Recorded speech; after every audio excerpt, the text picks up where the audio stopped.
Jerry Brown here with Jerry Brown Travels. Lori here. Hey, come enjoy after breakfast. What I have today, I have Asian noodle. That's a breakfast for the Asian. And Jerry, what do you have it? Well, Lori made me a beautiful omelet here with toast, and I burnt the toast, but I put a lot of jam on it, so hopefully that'll disguise it. And my coffee here. So this is just sort of a casual day. We thought, we'd Eat at home. eat at home, invite you into our place, and just see what maybe a conversation that we have together and talk about things. My beginning of the day is I get up early in the morning. Normally I get up about 5:30. And after that, go for walk. Sometimes I go with Jerry. Sometimes I just go by myself. Sometimes I go with my girlfriend. Husband and wife, the secret is What's the secret? to keep the husband and wife get along. You give each other space. Sometimes he go with his friend, a man friend, so he can talk what his private want to talk without the wife here. And sometimes I like to go with my girlfriend, so I talk about that. You normally you need to gossip a little bit. As the truth is that you have to find some of your girlfriend you can trust it. And sometimes you just like to go. I just like to go alone, kind of like you walk and meditate and think about yourself and unhealthy thinking, and that's my regular day. One of the things that I enjoy, I asked Lori these about her growing up as a kid on the farm in Cambodia, and it's just fascinating. I love hearing your stories. They're so touching because, most of us can't even comprehend what raised on a farm with that many children in a small wooden house, and having to get up in the morning, 5 o'clock and take the cow and walk 2 miles to the farm and then work all day on the farm, come back, and then you have to wash the cow and still need to do more work around the house. We did, I was I was going to the park and the swimming pool and playing, in the swimming pool, playing sports with my friends and, riding bicycles and laughing and everything. We don't have that kind of life. No, you didn't have that kind of life. At a very young age, we were talking about this the other day, at a very young age, she had to take over the management of the rice farm and take care of, basically organize it. And tell them a little bit how you organized. You were talking about how you make sure there was enough rice left over. Yeah, I was 12, and I just learned how to make a farm, plowing or harvest the rice. So mostly we do the rice farm. My dad was pretty old. He don't want to work at the field, so he gave it to me like, okay, what are you gonna do? You can do this. I learned a lot of things from my dad. My mom passed away when I was 4 years old, and my dad remarried, and all my older sister, they married, they moved out. So I'm the big girl in that family, in the new family there. I'm the older one. And I figured out like the first year is kind of difficult for me, to figure out how many bag of rice, how many kilo of rice to feed the family. 7, 8, 9 people in the family. So, and my dad kind of like, okay, you can do it, Lori, and he just tell me, and I figured out, yeah, I do it. And on a harvest time, because we have about 50-acre rice farm. Well, I learned in a young age, learn how to plow the field, learn how to plant the rice, learn how to rake the field and everything. Sometimes I doing good, sometimes I doing bad. It's a kid, right? Kid. How you gonna expect? Now you plowed the fields with a cow. Yeah, we have 2 cows and the plow, the whole, it's kind of fun, but that's a lot of walk. You walk from 7 o'clock to 12 o'clock, 8, 9, 10, 11, 12, 5 hours. And then you rest, you let the cow go out eat.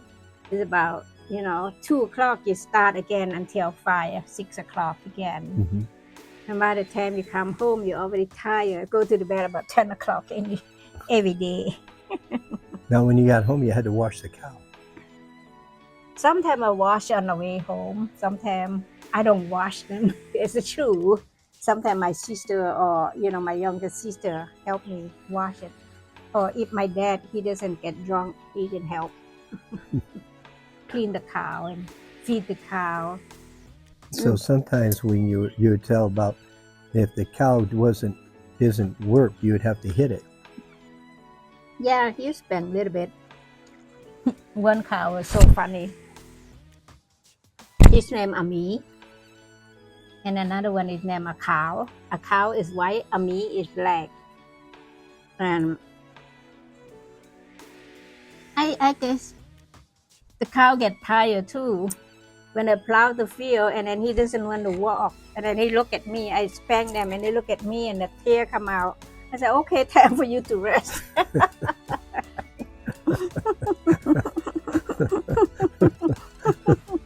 So you rest, I rest too.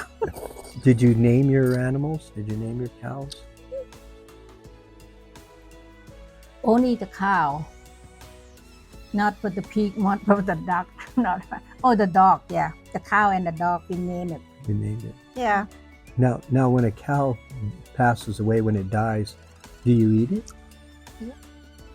I remember that, the people eat it, but I don't eat. When my cow, his name Ami, the black cow, he died. And I asked my father not to eat it because he worked so hard with me and he's just my friend, And I asked my father, don't eat it, just and bury it.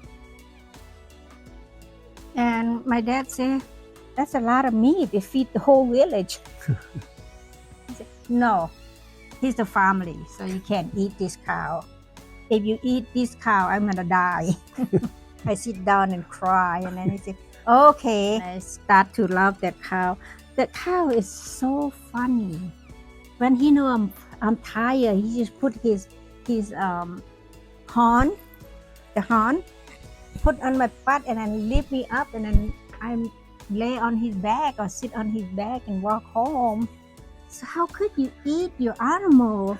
It was so nice, like your daddy or like your mom or like your brother. How could you eat him? You can't. He was family. Yeah, he's a family. And sometimes I beat him. He look at me like, what are you doing? And his tear come out. And I said, okay, honey, and go wipe his tear. Okay, we go. And I love him. I love him so much. Well, I have so much of fun with the baby cow. It's about 6 months old. He just play with me and jump around like we play with a dog or cat. He just come behind me and throw me up to the air and then drop me down and they run. And oh my God, it was so much fun. Now you had to ride a bike to school. Is that right? Mm-hmm. They didn't have cars and stuff in your village, huh? No. You didn't even have electricity. No. Everything was natural. Like no electricity, no car. But when I grew up, there's a lot of things going on. So I had to work in the field. I got to get the food. Got to know how many kilos of salt in a year. Too many work. Now at school, did you have to wear uniforms? Oh yeah. Tell them about your uniform, how you made your first uniform. I can't afford to buy it, so I buy the fabric and then I go to my friend, ask because her mom is a seamstress.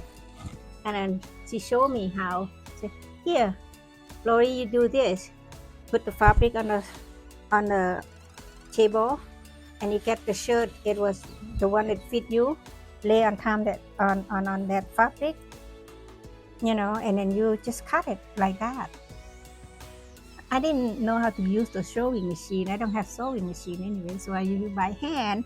And interesting, I couldn't afford to buy the thread, so I used the what do you call that? The rope.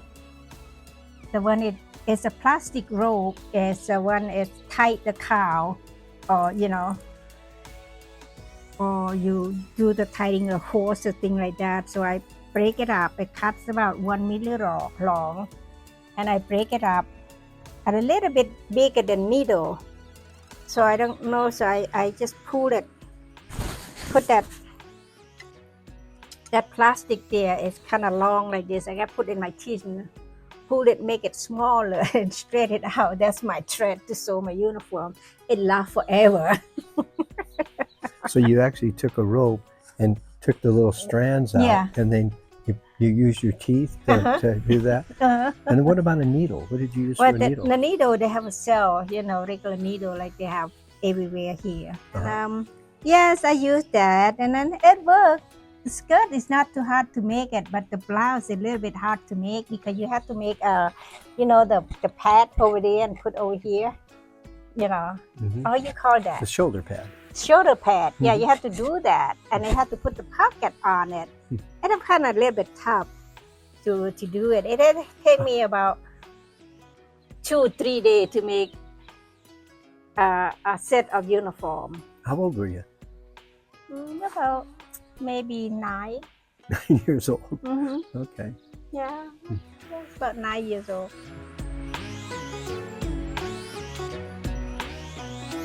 Now, what about your house and stuff? What was it made out of? Well, the house is made by teak. Teak? It's wood. a teak wood. Oh, okay.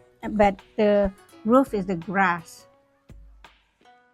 Now the grass there, did you know how to change the roof? Oh yeah. Like every year we go to the florist and cut the grass and dry it, and then we weave it to make it the grass roof. Well, I don't know if this is boring to you, or I love listening to Lori's stories. And if you'd like to hear more, let us know and make a comment. Ask Lori some questions and see what other things that she had. The other thing too is that Lori's written a book about her life, and you can buy it through Amazon, and it's called "Don't Lose Hope." And I'll post a little picture of it at the end of the video, or maybe I'll post it right now, and then you'll see it. Because if you did want to order it, you have to put her maiden name, which is, you'll see it on there. It's called Vin Sok. So we just want to share this with you. And thanks for joining us for breakfast. Hey, thanks for listening to my story and enjoy me for breakfast. Sorry.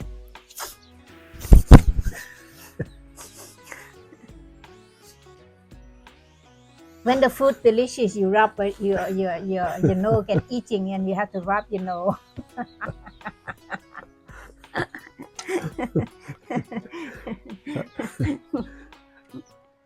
Hey, look at the top. Every Friday at 5 p.m. a new video. Also, if we've entertained you any way and you're having fun with this little video, how would you like to buy us a cup of coffee? Click on the little emblem on the left there.